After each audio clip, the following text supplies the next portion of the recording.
Your Excellency, the Speaker of the House of Representatives, the leadership of the House of Representatives, honorable members of the House of Representatives, good morning and thank you, or good afternoon, and thank you very much for the honor of being here today.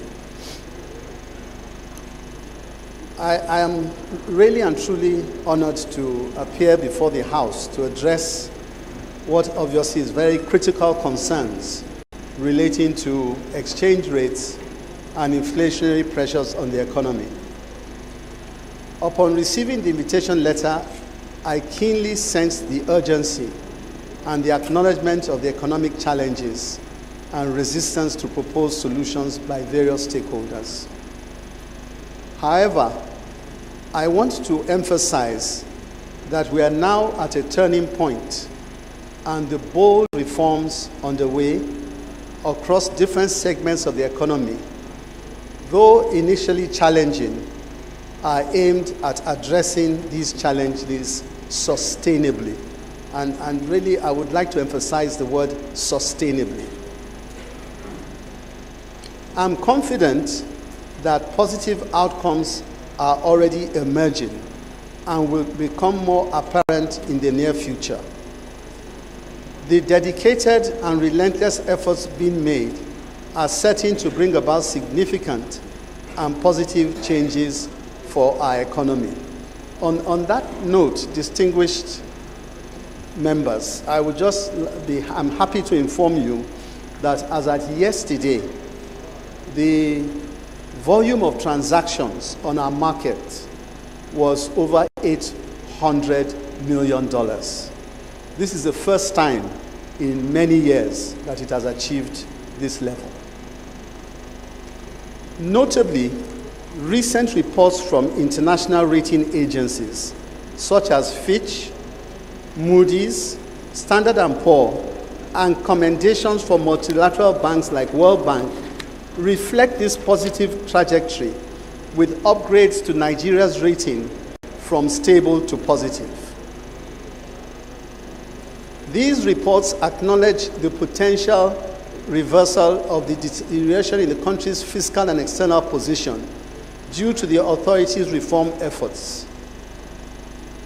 While recognizing the painful adjustments, these all point to a direction that will unlock much needed growth and development for our economy in the medium to long term.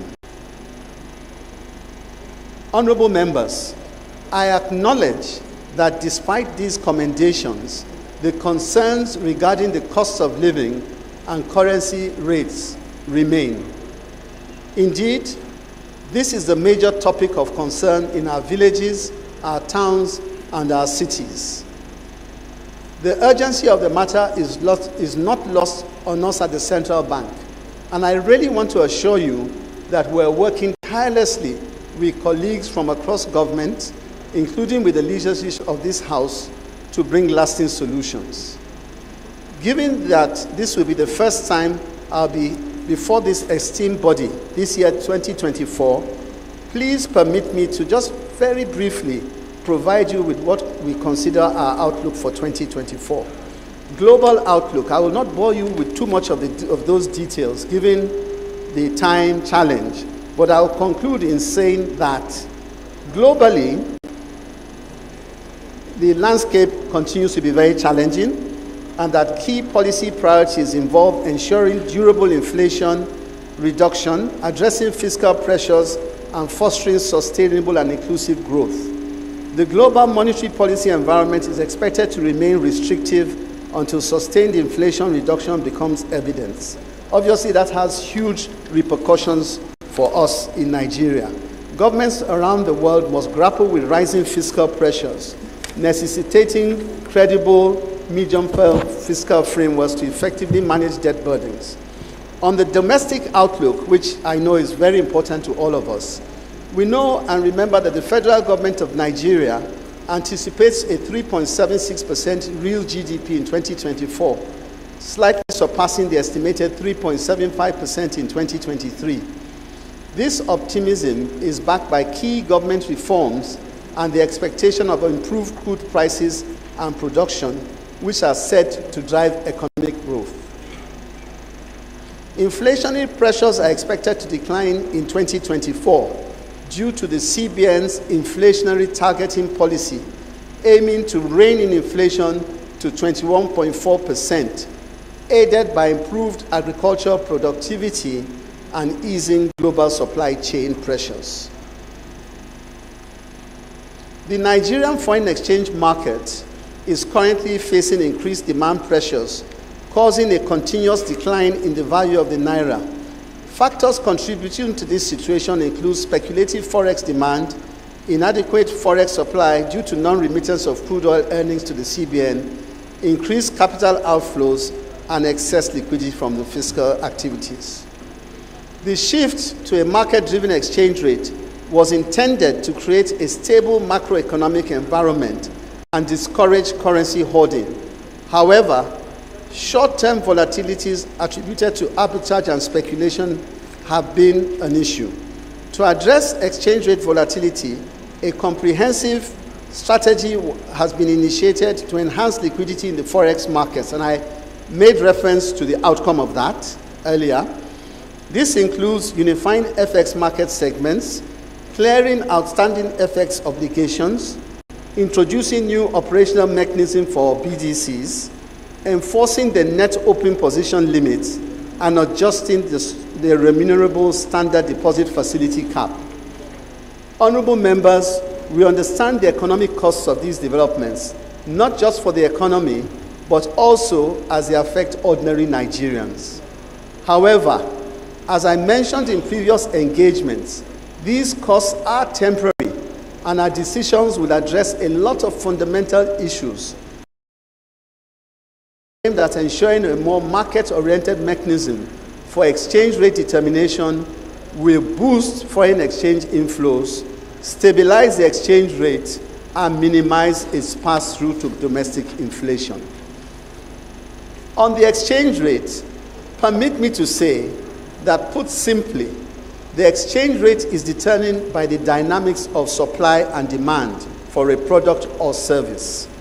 In essence, similar to the pricing of cows or cars, the value of the US dollar in Nigeria is determined by the balance of US dollars entering the country and the demand for US dollars amongst Nigerians. Applying this demand and supply principle, let's examine how the exchange rate has performed in recent years. The exchange rate in Nigeria has increased or depreciated due to the simultaneous occurrence of two factors: a decline in the supply of US dollars coinciding with a surge in the demand for US dollars. Looking at the demand side of the exchange rate, it's important to note the growing number of Nigerian students studying abroad. In 1980s and 1990s, the need for US dollars for their living expenses was minimal. However, recent data shows a significant change. According to UNESCO's Institute of Statistics, the number of Nigerian students abroad increased from less than 15,000 in 1998 to over 71,000 in 2015. By 2018, the figure had reached 96,702 students, as per the World Bank. Another report projects the number of Nigerian students studying abroad to exceed 100,000 by 2022.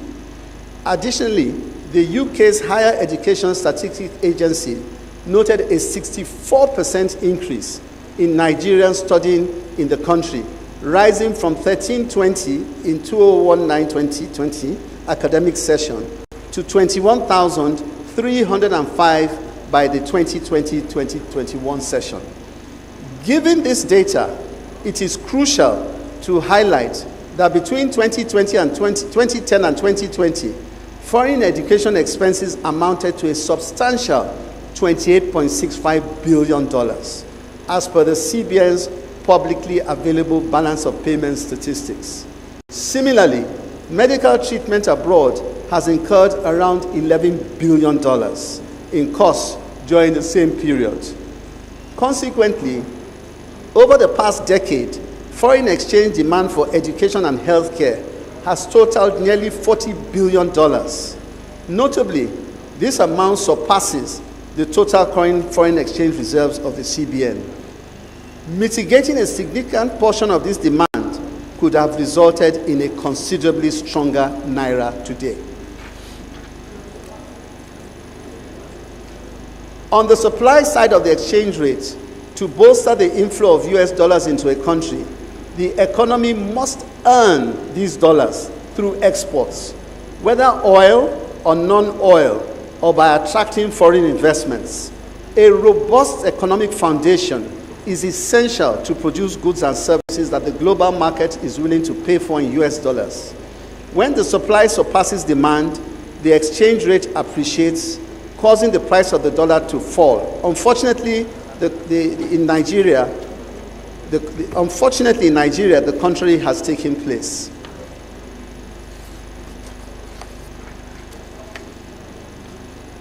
Regrettably, over the past 12 years, our oil exports constituted over 90% of our foreign exchange revenues and have declined from $93.89 billion in 2011 to $31.4 billion in 2020.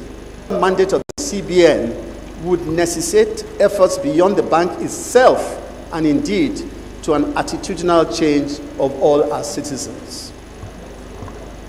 My concluding remarks, and I know I'm pressed for time, honorable members, my team and I are dedicated to refocusing the bank by giving primacy to price stability. We also aim to build confidence in the Nigerian economy through the maintenance of stability in consumer prices and the foreign exchange market. We are aware that the twin challenges of inflation and exchange rate depreciation on our economy are daunting. However, they are not insurmountable.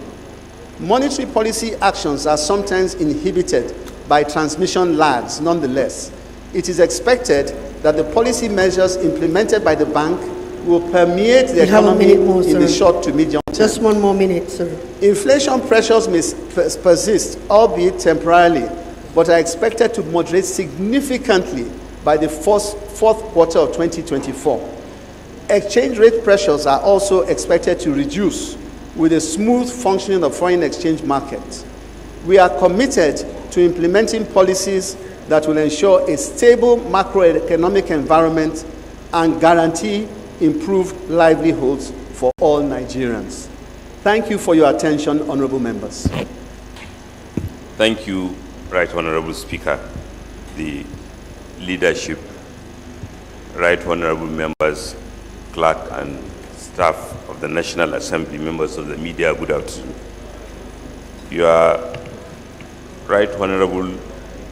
I'm going to speak on 3 perspectives which relates to the mandate of the ministry: the national planning mandate, the budget function, and the bilateral function, particularly because they relate to the concerns of the National Assembly, which has been expressed in the remarks of the Right Honorable Speaker. Just for emphasis, I will like to quote from the mandate of the ministry that among our functions, we are to determine how best the fundamental objectives and directive principle of state policy contained in the Constitution of the Federal Republic of Nigeria 1999 as amended can achieve the major objectives of optimal development and suggest amendments that may be required from time to time. Most people do not realize that the discharge of the fundamental objectives reside in the national planning function. Not surprisingly, Mr. President Asiwaju Bola Ahmed Tinubu campaigned on a renewed hope agenda, which appreciates the need for a plan-based budget or plan-based national program of development that as we speak, we have an Agenda 2050, we have National Development Plan, we have, of course, the medium-term expenditure framework which you passed, and the renewed hope agenda, as well as a lot of work done by policy advisory committees that were set up when this government came into office. So all this fed into the two budgets that were presented to the National Assembly by President Asuwaju Bola Ahmed Tinubu. The 2.17 trillion supplementary appropriation with emphasis in security, infrastructure, and commitment to deliver on promises made, particularly to labor and generality of Nigerians, as well as the 2024 budget, which, with your blessing, was passed on the last day of 2023 in the sum of 28.77 trillion and signed on the 1st of January 2024, as well as now uploaded in the GPMIS platform, ready for implementation. And prior to that, there was a negotiation with the National Assembly where Mr. President sought and the National Assembly agreed to amend a supplementary appropriation, which is the first he inherited, in the sum of $819 billion to provide $500 billion to fund palliatives to support the adjustment that were occasioned by some of the bold and courageous measures that were taken to restore macroeconomic stability and functioning of the economy. And the two budgets, in particular the 2024 budget, has significantly delivered on deficit reduction so as to assure the private sector that we will restore fiscal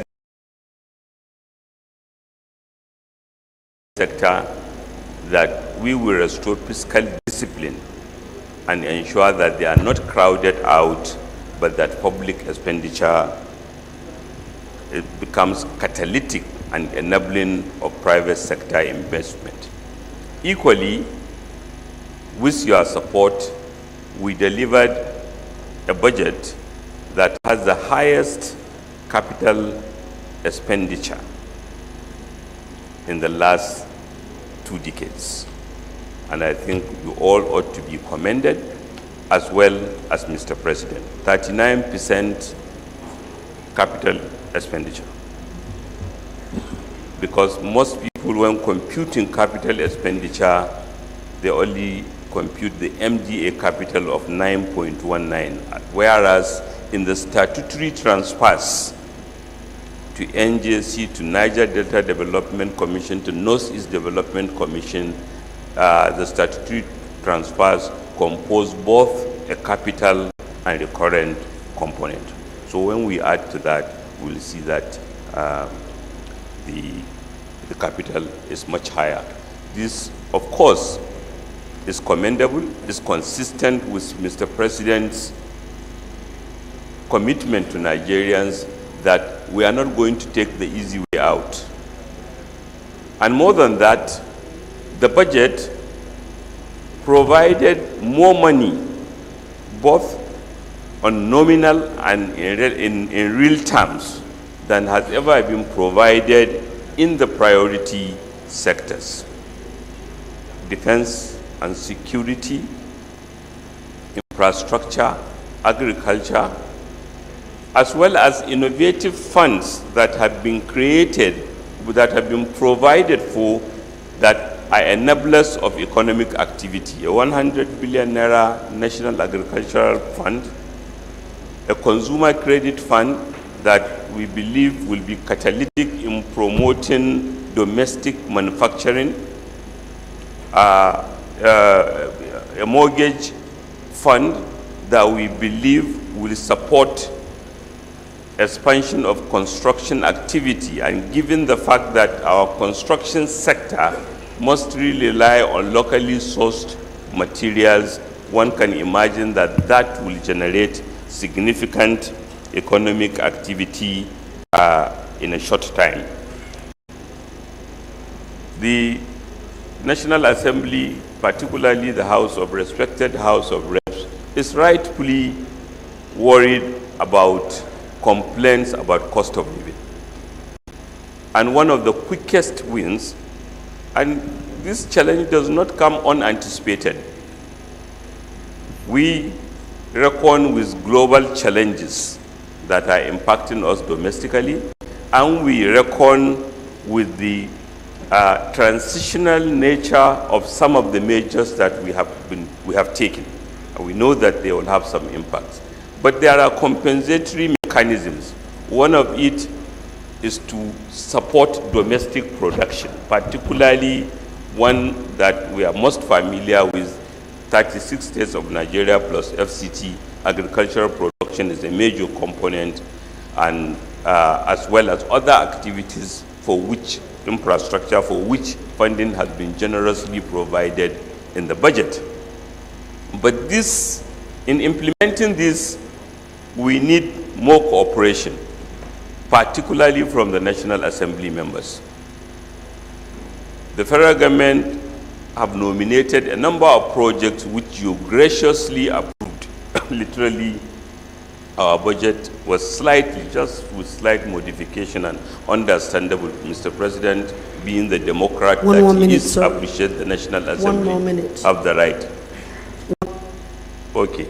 But the National Assembly have nominated projects in the budget, rightfully so, consistent with your representation and powers, and also the ability to contribute to appropriation. But that's where now, in implementing that, we want to prioritize those projects both on the federal and the National Assembly side that will stimulate economic activity as quickly as possible. And Right Honorable Speaker, I would like to make that appeal. And as to the current measures, I'm sure we'll hear from the coordinating minister, but today we are having here this hearing in this chamber. What is happening in our country is akin to somebody visiting a reconstruction site. It might be inconvenience. Those living in it might be inconvenience, especially when such reconstruction site involves people living in them. It's an improvement site where you have to discomfort those who are living therein as well as those who are coming to help. But eventually, we are very clear that we are on the right track, and the challenges of the moment are being dealt with. Daily, we are attending meetings under the leadership of the coordinating minister of the economy to interrogate what we are doing and to bring more. And we are getting support from international partners. The ministry, even yesterday, we had the German Minister for Economy, we have had EU delegations, all acknowledging the commendable steps that Nigeria had taken under the able leadership of President Asuwaju Bola Ahmed Tinubu, and assuring us of support. And even in the last 7 months, with private sector investment, we have seen announcement of Lagos-Calabar Coastal Railway. We have seen investments in LNG space. We are interacting with holders of long-term capital almost on a daily basis. The President, all of us in the team, and as well as many members of the cabinet. We are assured that we will overcome the challenge of the moment, and we be on our path to sustain economic growth that includes everyone, as promised by Mr. President. Thank you. His Excellency, the Speaker, House of Representatives, the leadership of the House of Representatives, honorable members, good afternoon. Let me start by, on behalf of my colleagues here and indeed the rest of the economic management team, which I have the privilege to lead, thank you all for this opportunity at this all-important dialogue. I also will, at this time, the very first time we're interacting after the passage of the 2024 budget, thank you on behalf of His Excellency President Bola Ahmed Tinubu for your support in swiftly passing his budget and your collaboration and cooperation generally.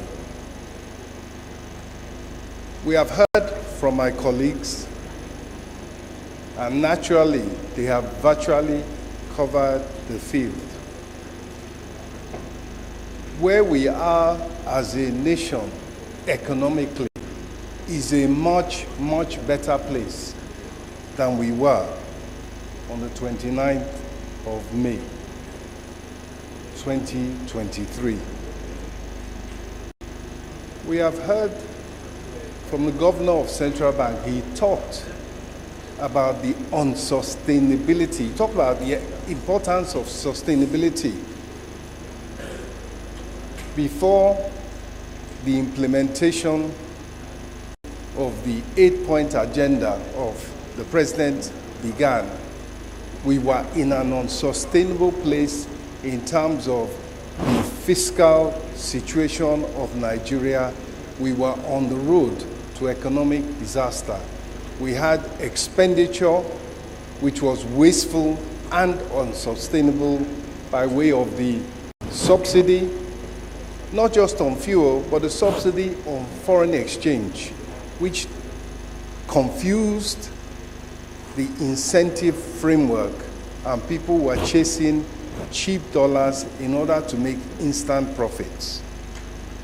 Of course, in turning back from that road, as we have heard, there will be dust. However, bold measures have been taken, and there have been positive results. If we look at the finances of the government today, there has been benefit to the Federation account. There has been reduction in the consumption of petrol by about 20 million liters because there was smuggling, apart from even wasteful use of that all-important resource. And likewise, there have been other benefits which have accrued as a result of the changes that have been made. However, there has been cost. Inflation has increased. The cost of living has spiked. And right from the onset, Mr. President committed to making sure that the poorest and the most vulnerable were not left behind. And that's why, as we heard earlier from the Minister of Budget and Economic Planning, the palliatives, the interventions have been rolled out. Well, let us examine exactly where we are today after a series of economic reforms and intervention measures. And I will come back to the all-important issue of helping Nigerians with the cost of living. But first of all, oil production. Mr. President made a commitment to confront, to engage, and indeed to use that had resulted in oil production and sales going down to as little as 1.25 million barrels per day. Where are we now as a result of those interventions in terms of security and collaboration and cooperation across all the stakeholders in that industry. We are at 1.65 barrels per day and rising. And that is the quickest way to give relief. The governor of Central Bank just said now that in 2011, we were virtually at $100 billion a year from oil sales. So we can see the adjustment that has had to be made. Now we are on the way back up. 1.65 million barrels a day and rising. And in addition, the Minister for Budget had said that the bold measures that were taken are resonating around the world. We go to the IMF meetings, UNGA meetings, G20 meetings, and there is nothing but pride and admiration and deep respect for the courage that has been shown economically in Nigeria. And what has also resounded is that we have to look inwards. We have to focus on domestic resource mobilization. The chairman, FIRS, has said what they are doing in terms of domestic resource mobilization. I can tell you that with the application of technology, and this august body and the Senate, if you look at the Hansard of December 30, the Senate mandated that we go out and bring government revenue that was lying in MDAs and government-owned enterprises, but rightly belonged in the Consolidated Revenue Fund, to bring it in. And that has been done. And the results are a rise in revenue to the Consolidated Revenue Fund.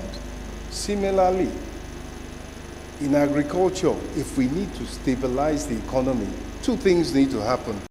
Inflation needs to be tackled. The governor of Central Bank has said what is being done.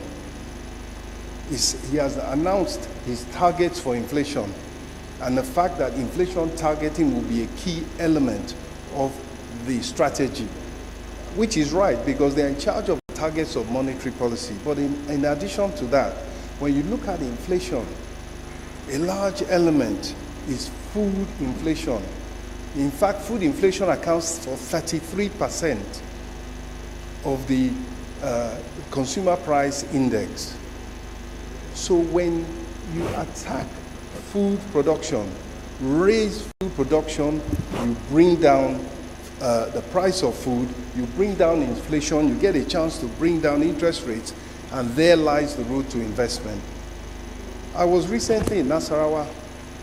I met all the stakeholders in the agricultural chain, and they were able to commit with confidence to a very good dry season harvest.